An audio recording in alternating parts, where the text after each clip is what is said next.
घटनाचक्र पूर्व अवलोकन सीरीज में आप सभी का स्वागत है। आज के इस वीडियो में हम लोग दक्षिण भारत की नदियों के बारे में देखेंगे कि इनसे कौन-कौन से क्वेश्चंस आए हुए हैं और कैसे किस तरीके से क्वेश्चन पूछे गए हैं और फ्यूचर में कैसे क्वेश्चन पूछे जा सकते हैं। तो इनमें जो क्वेश्चन दिया हुआ है इस चैप्टर में जो क्वेश्चंस हैं, उनको सॉल्व करने से पहले हम क्या करते हैं कि हम समझ लेते हैं दक्षिण भारत की नदियों के बारे में, मोटा-मोटा एक आइडिया ले लेते हैं कि कौन सी नदी का उद्गम कहाँ से हुआ है, कौन सी नदी का मुहाना कहाँ पर है और इसकी कौन-कौन से ट्रिब्यूटरीज हैं। उसके बाद हम क्वेश्चन को सॉल्व करना शुरू करते हैं। देखिए, जो दक्षिण भारत की नदियाँ हैं, इनमें जो क्वेश्चन आता है, वो ज़्यादातर जो पूछा जाता है वो ट्रिब्यूटरी को लेकर पूछा जाता है कि इनमें से कौन सी सहायक नदी है, किस नदी की सहायक नदी कौन सी है और किस नदी की सहायक नदी कौन सी नहीं है। दूसरी बात ये है, ये भी क्वेश्चन पूछ लिया जाता है कि इसमें कि जैसे मान लीजिए गोदावरी का पूछा गया, उसके बाद में कृष्णा का पूछा गया, कावेरी का पूछा गया, इनका उद्गम कहाँ पर है, इनका मुहाना कहाँ पर, इस तरीके से क्वेश्चन बन सकता है। या ये क्वेश्चन पूछा होगा, आपने देखा होगा पीवाईक्यू में कि किसका उद्गम पश्चिम घाट से हुआ है, किसका उद्गम पश्चिम घाट से नहीं हुआ। तो डिफरेंट टाइप के क्वेश्चंस पूछते हैं। तो इस टॉपिक को पढ़ने से पहले हम क्या करते हैं कि पहले कुछ कॉन्सेप्ट समझ लेते हैं। जैसा कि हमने थंबनेल में देखा होगा कि जो हम एमसीक्यू करते हैं वो कॉन्सेप्ट के साथ में करते हैं। अगर कॉन्सेप्ट है तो उसमें कॉन्सेप्ट के साथ में करेगा, अगर नहीं है तो फिर तो कोई बात ही नहीं है। तो आइए स्टार्ट करते हैं इस वीडियो को। इसमें हम सबसे पहले देखेंगे कि जो दक्षिण भारत की नदियां हैं। देखिए, दक्षिण भारत की नदियों की जब बात करेंगे तो वो नदियां दो टाइप की हैं। एक वो नदी है जिसमें हेडिंग डाल देते हैं दक्षिण भारत की नदियां।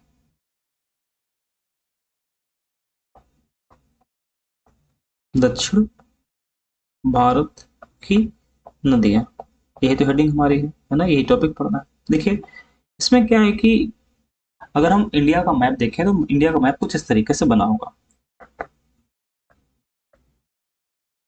यहाँ पर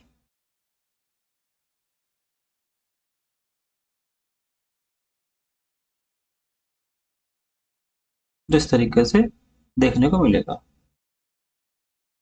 ठीक है, तो यहाँ पर दो टाइप की नदियां मिलेंगी। एक वो जो बंगाल की खाड़ी में अपना मुहाना बनाती है और एक वो जो अरब सागर में अपना मुहाना बनाती है।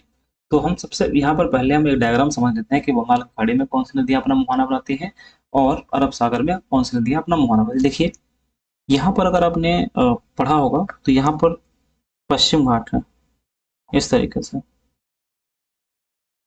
यहाँ पर पश्चिम घाट, ठीक है, और पश्चिम घाट से ही यहाँ से एक यहाँ पर महाराष्ट्र है। महाराष्ट्र यहाँ पर, तो पहला जो जगह है उसका नाम क्या है? उसका नाम है त्र्यंबकेश्वर।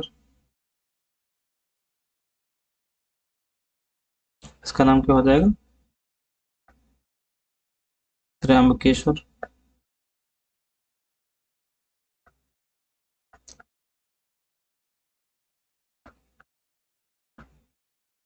और इसको बोलते हैं महाबलेश्वर। महाबलेश्वर, महाबलेश्वर बोलते हैं। इसके जस्ट नीचे यानी कि यहाँ पर कर्नाटक में एक पहाड़ी है, इसको क्या बोलते हैं? ब्रह्मगिरी।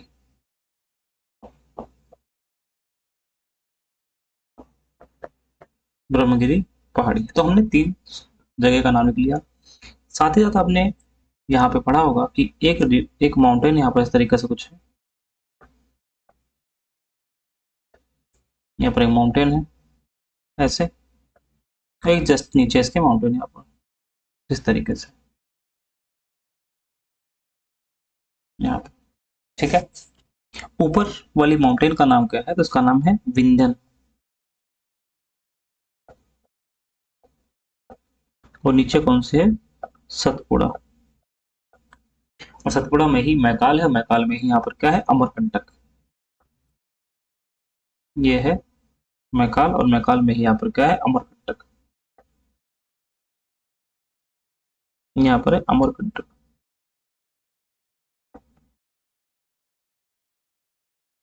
अमरकंटक, ठीक है। अब हम यहाँ से स्टार्ट करते हैं धीरे धीरे। देखिए, ये जो त्र्यंबकेश्वर है, यहाँ से जिस नदी का उद्गम होता है उसका नाम है गोदावरी। यहाँ पर, और महाबलेश्वर जिस नदी का उद्गम होता है उसका नाम है कृष्णा नदी। ब्रह्मगिरी से जिस नदी का उद्गम होता है उसका नाम है कावेरी, और अमरकंटक से जिस नदी का उद्गम होता है उसका नाम क्या है, नर्मदा।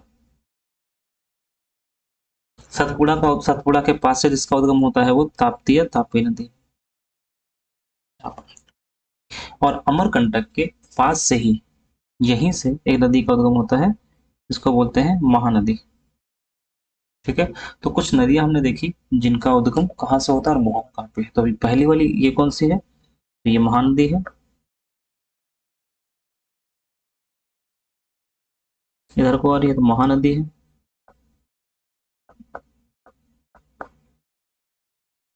यहाँ पर कौन सी नदी है, गोदावरी कृष्णा कावेरी। गोदावरी कृष्णा, साथ में कौन सी है, कावेरी। ऊपर पहली वाली नर्मदा, दूसरी वाली ताप्ती। नर्मदा, ये तापी भी बोल सकते हैं या हम कह सकते हैं ताप्ती। ठीक है, तो इतनी नदियां हमने देख ली। अब ये जो स्ट्रक्चर दिखाई देता है यहाँ पर, ये इसको क्या बोलते हैं, इसको क्या कहेंगे, तो और एक यहाँ पर इसको क्या बोलेंगे। देखिए पहला वाला जो स्ट्रक्चर है,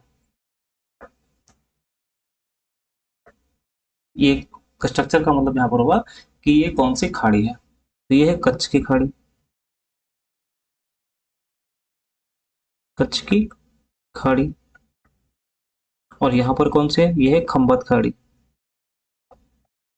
खंबात की खाड़ी। खंबात की खाड़ी। ठीक है, खम्मात की खाड़ी। तो नर्मदा ताप्ती अपना मुहाना कहाँ बनाती है, खम्मात की खाड़ी में बनाती है। और खम्मात की खाड़ी किसका भाग है, खम्मात की खाड़ी भाग है ये अरब सागर का भाग है।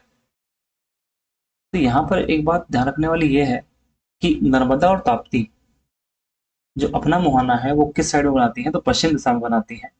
ये पूरब या दक्षिण पूर्व में नहीं जाती है, क्यों, क्योंकि इनका प्रवाह जो है भ्रंश घाटी में होता है।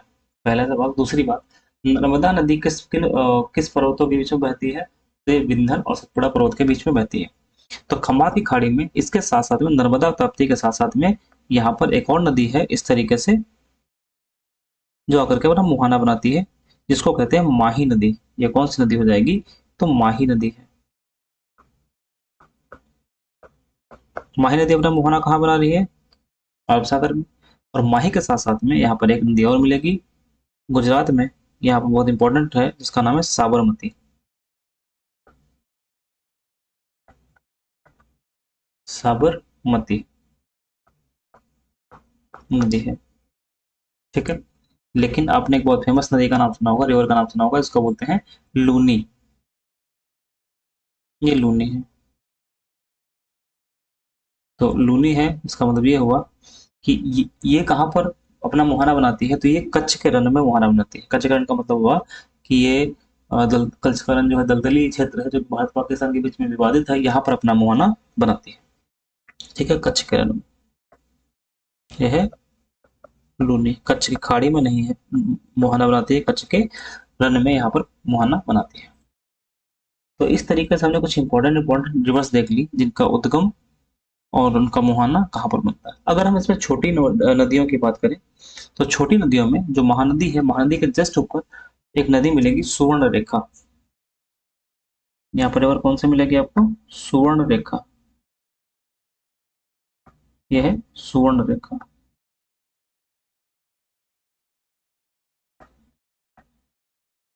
सुवर्ण रेखा। ठीक है,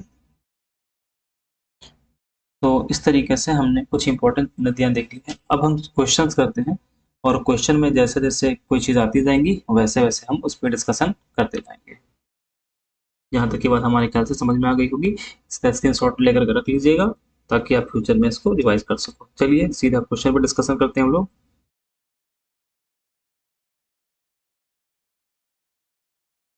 अच्छा, यहाँ पर एक सरणी दी गई है ये वाली, कि ये इंपॉर्टेंट भी है, एक बार रिवीजन के लिए बढ़िया है।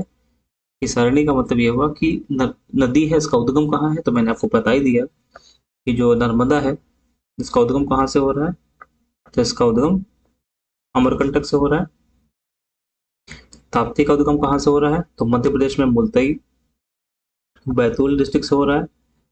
गोदावरी का उद्गम त्र्यंबकेश्वर नासिक से, कृष्णा का महाबलेश्वर से, कावेरी का ब्रह्मगिरी से और महानदी का सिहावा पहाड़ी से होता है, जो कि अमरकंटक के पास में है। अच्छा, ये इंपॉर्टेंट बहुत ज्यादा है, ये मोस्ट इंपॉर्टेंट है, मोस्ट इंपॉर्टेंट है कि इसकी ट्रिब्यूटरी कौन सी है। तो देखिए ध्यान रखिएगा, गोदावरी की ट्रिब्यूटरी कौन सी है, तो गोदावरी की ट्रिब्यूटरी पूर्णा, वर्धा, प्राणहिता, मंजीरा, वेनगंगा, इंद्रावती। कृष्णा के कौन सी है, तो कृष्णा की तुंगभद्रा, कोयना, घाटप्रभा, मूसी, भीमा, मालप्रभा, पंचगंगा, दूधगंगा। कावेरी के अमरावती, भवानी, हेमावती, काबिनी और महानदी शिवनाथ, शिवनाथ, हसदेव, इब और तेल। ध्यान रखिएगा, तेल ये इंपॉर्टेंट है, और इब और शिवनाथ। ठीक है, चलिए स्टार्ट करते हैं सीधा क्वेश्चन। क्वेश्चन नंबर 1 है, पश्चिम घाट की नदियां डेल्टा का निर्माण नहीं करती, वे छोटे मार्ग, और इसका कारण क्या है, वे छोटे मार्ग से तीव्र गति से खड़ी कठोर चट्टान के ऊपर प्रवाहित होती है। देखिए यहाँ पर क्वेश्चन है जो पश्चिम घाट की नदियां हैं, मतलब ये हुआ कि इस तरीके से इंडिया, और यहाँ पर पश्चिम घाट, ये पश्चिम घाट है। तो इसमें क्या है कि यहाँ से जिन नदियों का उद्गम हो रहा है, यहाँ से इस तरीके से, ऐसे जैसे पेरियार हो गया, भरतपुझा हो गया, मांडवी हो गया, जुआरी हो गया, शरावती हो गया, ये सब नदियों का उद्गम जो हो रहा है ये पश्चिम घाट से हो रहा है और पश्चिम में ही आगे गिर रही है। तो यहाँ पर क्वेश्चन है कि पश्चिम घाट की नदियां डेल्टा का निर्माण नहीं करती हैं। डेल्टा का मतलब क्या होता है कि जो नदियां हैं वो नदियां जो सेडिमेंट है, तो जो अवसाद है अपने मुंह पे जमा हुआ है, मुंह पे जमा हुआ है, उसको क्या बोलेंगे, उसको बोलते हैं डेल्टा। लेकिन ये नहीं बनाती, क्यों, क्योंकि ये छोटी हैं और तेजी से बहती हैं। तो जब तेजी से बहती है तो ये अपने मुहाने पर को जमा नहीं पाती है। तो इसका स्टेटमेंट भी सही है और रीजन भी सही है और व्याख्या भी यहाँ पर कर रहा है, इसलिए इसका स्टेटमेंट ए आर दोनों सही है और आर ए की व्याख्या करता है। नेक्स्ट क्वेश्चन है,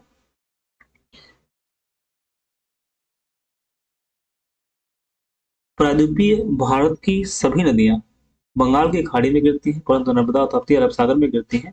तो स्टेटमेंट तो बिल्कुल सही है, आश्वासन तो बिल्कुल सही है। रीजन क्या है, नर्मदा और ताप्ती नदियां भ्रंश घाटी में बहती हैं, बिल्कुल सही है।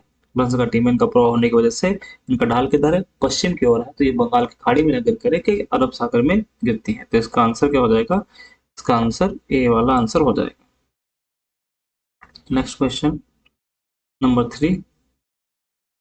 नेक्स्ट क्वेश्चन नंबर 3 क्या कहता है, क्वेश्चन नंबर 3 है कि नर्मदा नदी पश्चिम की ओर बहती है जबकि अधिकांश अन्य प्रायद्वीपीय नदियां पूरब की ओर बहती हैं, ऐसा क्यों है। तो पहली बात ऐसा क्यों है, तो एक बात तो हमें पता है कि जो नर्मदा नदी है वो भ्रंश घाटी में बहती है। कहाँ पर बहती है, तो भ्रंश घाटी में बहती है, रिफ्ट वैली में, रिफ्ट वैली में बहती है, बिल्कुल सही है। और ये रिफ्ट, ये सही है स्टेटमेंट यहाँ पर, ए वाला सही है। और रिफ्ट वैली जो है वो रिफ्ट वैली क्यों है, क्योंकि दो पर्वतों के बीच में, आपको पता होगा, आपने पढ़ा होगा, जब तनाव होता है और चट्टानों में तनाव होता है तो वहाँ पर रिफ्ट वैली का निर्माण हो जाता है। तो ये विंध्य और सतपुड़ा के बीच में बहती है, ये भी सही स्टेटमेंट है। भूमि का ढलान मध्य भारत से पश्चिम को, ये भी सही है। इसका मतलब तीनों स्टेटमेंट सही है। इसमें इसका इसका आंसर जो ऑप्शन में है वो कोई सही नहीं है, स्टेटमेंट तीनों सही है। अगर यहाँ पर कोई आंसर होता 1, 2 एंड 3 तो ये इसका सही आंसर होता। नर्मदा घाटी किन पर्वत श्रेणियों के बीच में है, तो इसको मैंने अभी आपको बताया था कि विंध्य और सतपुड़ा के बीच में ये नदी बहती है। नेक्स्ट क्वेश्चन है, इन पश्चिम वाहिनी नदियों में से कौन दो पर्वतों के बीच में बहती है, तो नर्मदा दो पर्वतों के बीच में बहती है। अच्छा, एक बात और समझिएगा, जो माही नदी है ये कर्क रेखा को 2 बार काटती है। कर्क रेखा को कितनी बार काटती है, को दो, कर्क रेखा को 2 बार काटती है। तो यहाँ पर एक सवाल बनता है कि मकर रेखा और विषुवत रेखा को 2 बार कौन काटता है। विषुवत रेखा को 2 बार कौन काटता है? तो मकर रेखा को 2 बार काटने का कौन काटता है? लिम्पोपो नदी। लिम्पोपो नदी। और विषुवत रेखा को 2 बार कौन काटता है? तो कांगो जायरे, कांगो रिवर, कांगो जायरे नदी काटते हैं। साबरमती मुख्य नदी कहाँ की है? गुजरात की। और मोहाना कहाँ बनाती है? मोहाना अरब सागर में, अरब सागर में। और शरावती नदी कहाँ पर बहती है? कर्नाटक में। मोहाना कहाँ बनाती है? तो अरब सागर में, अरेबियन सी में मोहाना बनाती है। नेक्स्ट क्वेश्चन है, नर्मदा अपने मुहाने पर डेल्टा का निर्माण करती है, वह एक बृहद घाटी में थी। देखिए, डेल्टा का निर्माण नहीं करती है, ये क्या बनाती है? एस्चुरी बनाती है। तो ए तो हो गया गलत और आर हो गया सही, यानी कि इसका आंसर क्या होगा? डी। रिफ्ट या भ्रंश घाटी में कौन सी बहती है? तो कौन सी बहती है? नर्मदा। गंगा का उद्गम कहाँ से हो रहा है? गंगोत्री से। गोमुख। मोहना हम सबको पता है, बंगाल की खाड़ी। ब्रह्मपुत्र का उद्गम कहाँ से हो रहा है? आंशिक ग्लेशियर।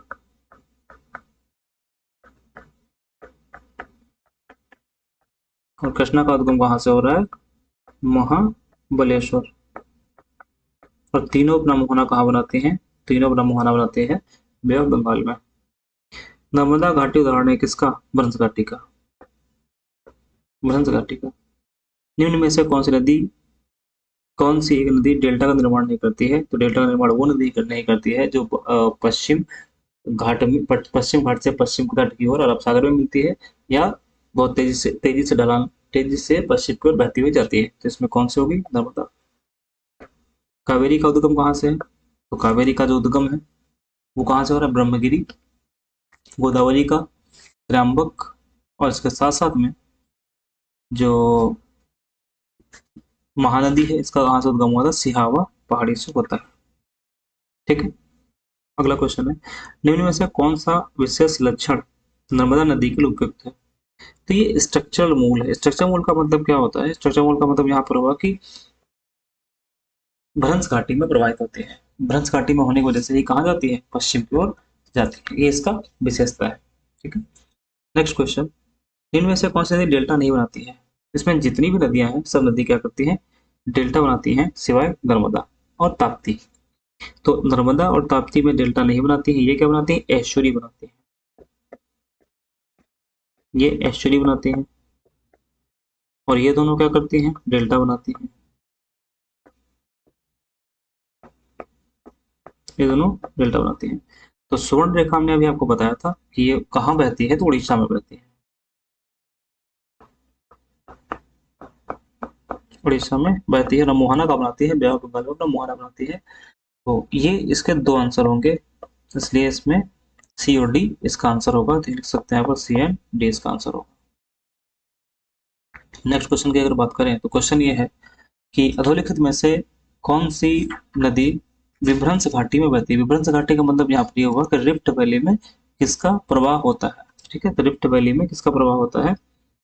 वो है ताप्ती। यमुना यमुनोत्री से निकलती है, यमुनोत्री से निकलती है। और गंगा की सहायक नदी है, गंगा में मिलती है। कावेरी ब्रह्मगिरी पहाड़ी से निकलती है। इसकी जो सहायक नदी यहाँ पे कौन कौन सी हैं? इसकी सहायक नदियां अमरावती, हेमावती, काबिनी, भवानी। अमरावती, हेमावती, काबिनी, भवानी, इसकी सहायक नदी है। तो सोन किसकी सहायक नदी है? अच्छा, इसका उद्गम कहाँ से होता है? तो इसका उद्गम अमरकंटक से ही होता है, अमरकंटक से इसका उद्गम होता है। और ये अब किसकी सहायक नदी है? गंगा की सहायक नदी है। बृहद नदी अगर हम देखें तो कहाँ पर इसका प्रभाव होता है? तो जिहन जो नदी है वो कहाँ, वो किसकी सहायक नदी है, तो सोन की सहायक नदी है। और उत्तर प्रदेश में ये जो सोनभद्र डिस्ट्रिक्ट है वहां पर ये सोनभद्र डिस्ट्रिक्ट में सोन नदी में करके मिल जाती है। निम्नलिखित में से कौन सी नदी भ्रंश घाटी से होकर प्रवाहित होती है। देखिए क्वेश्चन रिपीट होने लगे हैं कि कौन सी नदी हो जाएगी, तापी। कृष्णा की जो सहायक नदी है वो कौन कौन सी है, तो कृष्णा की सहायक नदी तुंगभद्रा, कोयना, घटप्रभा, मूसी। तुंगभद्रा, कोयना, मूसी,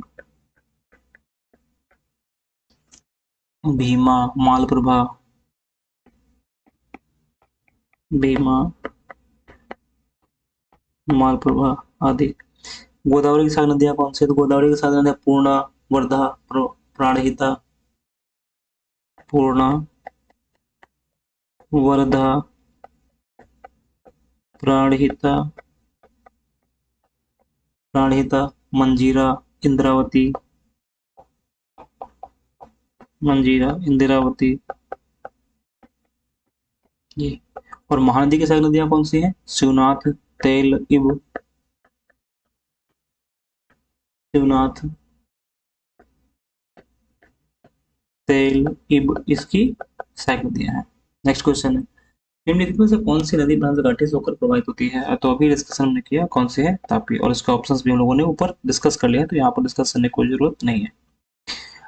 फिर निम्न में से कौन सा जनपद नर्मदा बेसिन का भाग है। अब देखिए ये जो है क्वेश्चन, ये स्पेशलाइज्ड क्वेश्चन है, स्टेट स्पेशल का क्वेश्चन है, ध्यान रखिएगा। इसमें सीधा सा बता देता हूँ मैं, राजनांदगांव।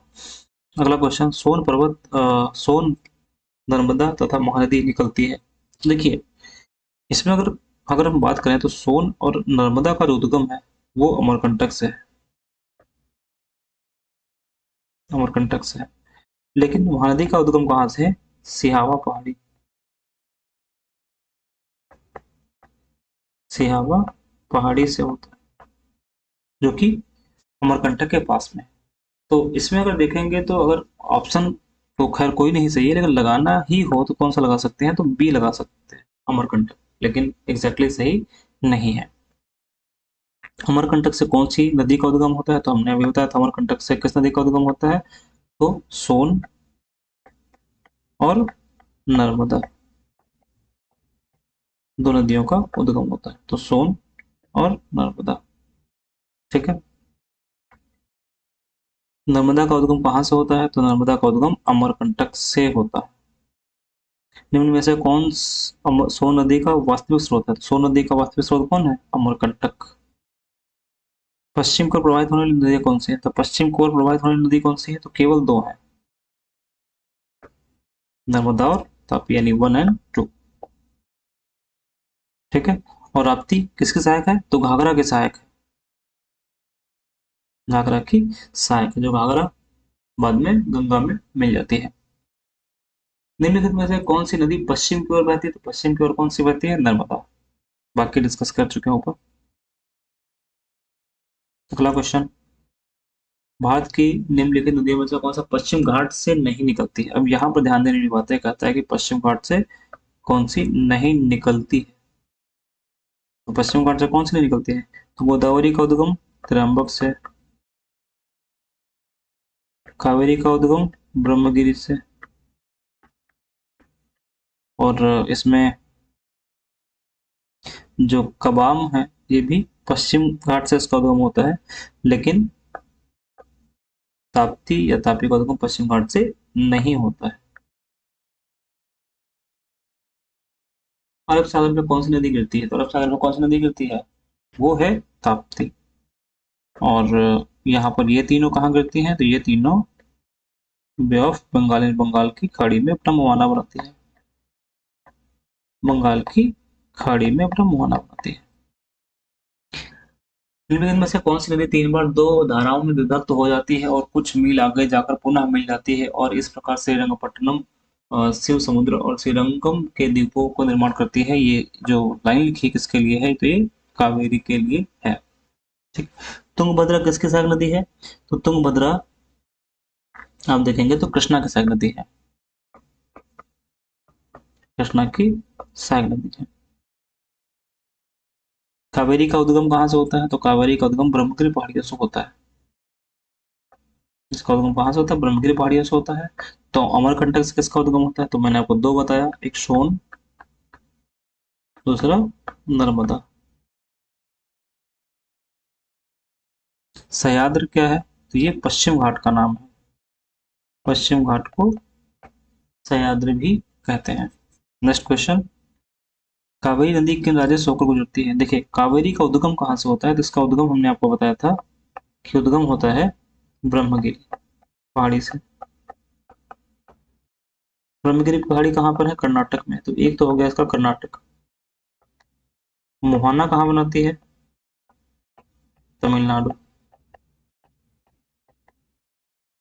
तमिलनाडु में बनाती है। तो इसका दूसरा क्या होगा? तमिलनाडु। तीसरा क्या है? थोड़ा सा पार्ट ये केरला से भी होकर गुजरती है, इसलिए इसका आंसर क्या हो जाएगा? बी। गुजरात तो होगा ही नहीं, कोई चांस नहीं है। और आंध्र प्रदेश भी नहीं होगा, और महाराष्ट्र भी नहीं होगा, इसलिए इसका क्या आंसर होगा? बी।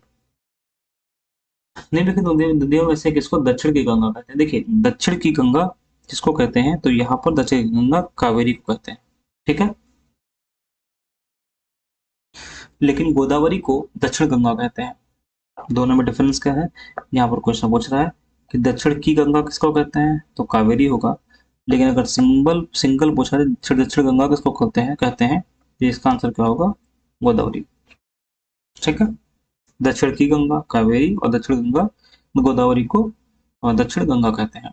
कृष्णा नदी जो कृष्णा नदी जल विवाद किन राज्यों के मध्य? तो जो कृष्णा नदी जल विवाद है वो किसके मध्य में है? आंध्र प्रदेश, कर्नाटक और महाराष्ट्र के बीच में विवाद है। आंध्र प्रदेश, कर्नाटक और महाराष्ट्र।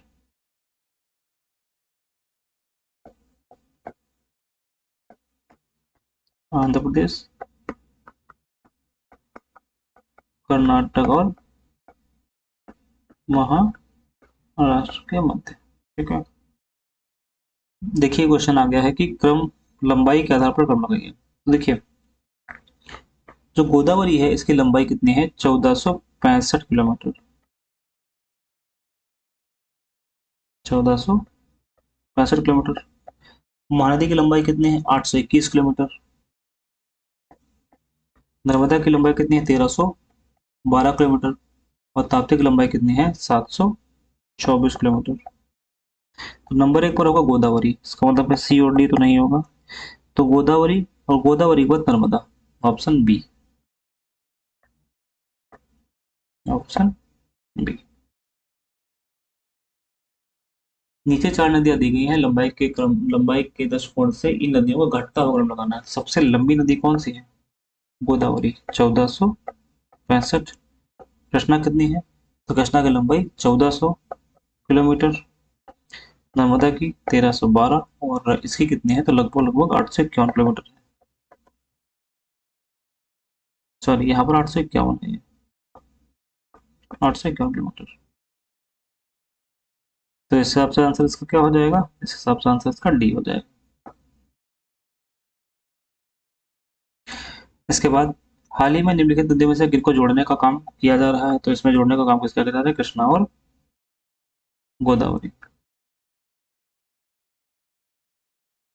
नदी नदी जोड़ो परियोजना के अंतर्गत हाल ही में पूछा हुआ है, 2015 में शुरू किया गया था, और क्वेश्चन 2016 में आया हुआ है। ठीक है, अगले क्वेश्चन की बात करते हैं। तो इसमें क्वेश्चन में कहता है कि प्रायद्वीपीय भारत में पूर्व दिशा में प्रवाहित होने वाली नदियों का क्रम जो है वो उत्तर से दक्षिण क्या होगा? उत्तर से दक्षिण। देखिए, सबसे पहले अगर हम इसमें बात करते हैं तो सुवर्ण रेखा हमने बनाया था अभी ऊपर, याद होगा आपको, यहाँ पर।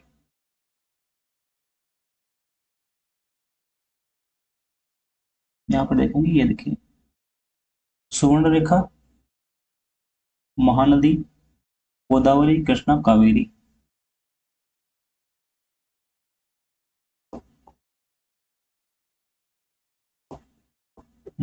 यहाँ,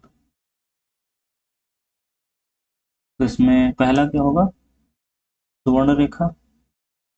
यहाँ पे सुवर्ण रेखा, तो ये गलत, ये गलत। दूसरा महानदी, बिहार में महानदी, यहाँ नदी। तीसरा कहा गोदावरी। कृष्णा नहीं होगा, इसके बाद कृष्णा होगा, तो ये भी गलत। फिर क्या होगा इसका आंसर? सुवर्ण रेखा, महानदी, गोदावरी, कृष्णा, फिर पेन्नार, फिर कावेरी, फिर बैगरी। ठीक। एक बार मैप में देखिएगा तो बहुत क्लियरिटी से आपको दिखाई देगा कि कौन सी नदी कब कहाँ है, उत्तर में है, दक्षिण में है। नेक्स्ट क्वेश्चन है, दक्षिण भारत की प्रमुख नदियां, दक्षिण भारत की नदियां प्रमुख रूप से निम्नलिखित में किस कौन सा अपवाह बनाती है? देखिए अपवाह क्या होता है, इसको ड्रेनेज पैटर्न बोलते हैं। तो इसका आंसर क्या होगा? सी, समझ लीजिएगा, ड्रेनेज पैटर्न।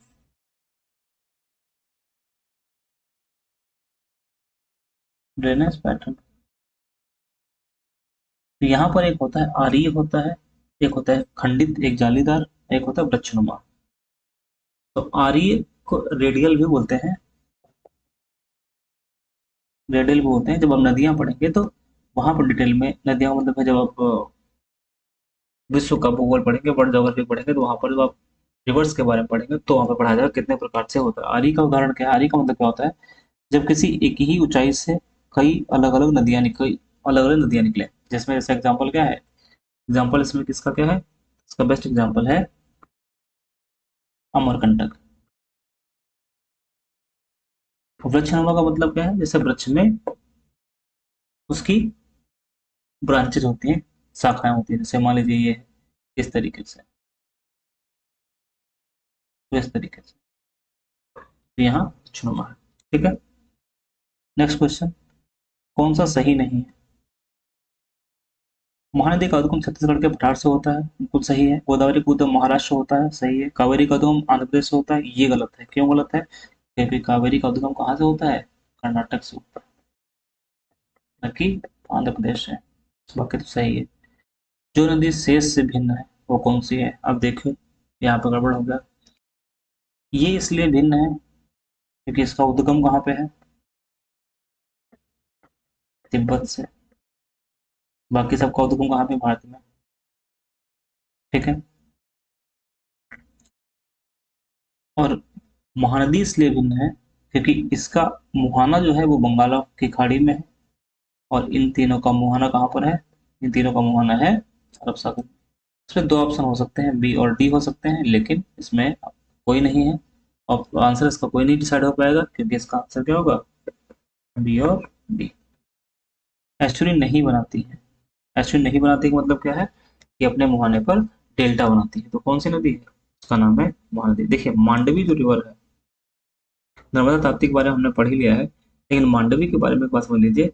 मांडवी रिवर का प्रवाह कहाँ होता है? ये मांडवी कहाँ पर बहती है? गोवा में। और गोवा में बह करके अरब सागर में अपना मुहाना बनाती है। अरब सागर में अपना क्या करती है?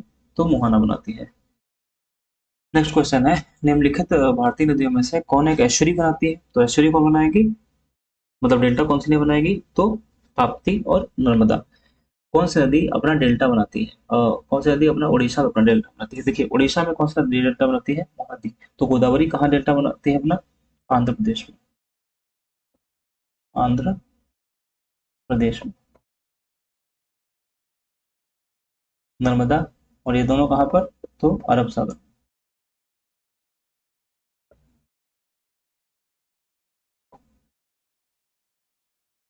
तेल नदी किसके सहायक नदी है? तो तेल नदी किसके सहायक नदी है? तो हमने आपको बताया था कि तेल नदी ये महानदी की सहायक नदी है। महानदी की सहायक नदी है। इसमें से इसका आंसर क्या होगा? इसका आंसर डी होगा, ई होगा। फिर क्वेश्चन है, भारत के निम्नलिखित नदियों के घाटों में किनमें जल का अभाव है? मतलब इसमें किसमें जल का अभाव है, पानी की कमी है? तो देखते हैं, साबरमती, ताप्ती, कृष्णा घाट और कावेरी घाट। देखो यहाँ पर तो पानी रहता है, बट दो में बड़ी समस्या रहती है, पहले और दूसरे में, साबरमती और ताप्ती।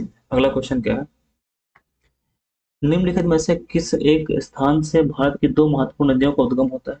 दो महत्वपूर्ण नदियों का उद्गम होता है, जिनमें एक उत्तर की ओर तरफ प्रवाहित होते होकर बंगाल की खाड़ी में, तथा बंगाल की खाड़ी की तरफ प्रवाहित होने वाली दूसरी महत्वपूर्ण नदी में मिलती है, तो और दूसरी अरब सागर में। तो इसका सबसे अच्छा एग्जाम्पल अमरकंटक है। क्यों? क्योंकि अमरकंटक से 2 नदियों का उद्गम होता है, नर्मदा और सोन। तो जो नर्मदा है वो तो अरब सागर में गिरती है, और सोन कहाँ जाके गिरती है, मिलती है गंगा में मिलती है जाकर के। तो इसलिए इसका आंसर क्या होगा, ए। अगला क्वेश्चन इसमें है कि केरल कथनों पर विचार करना है।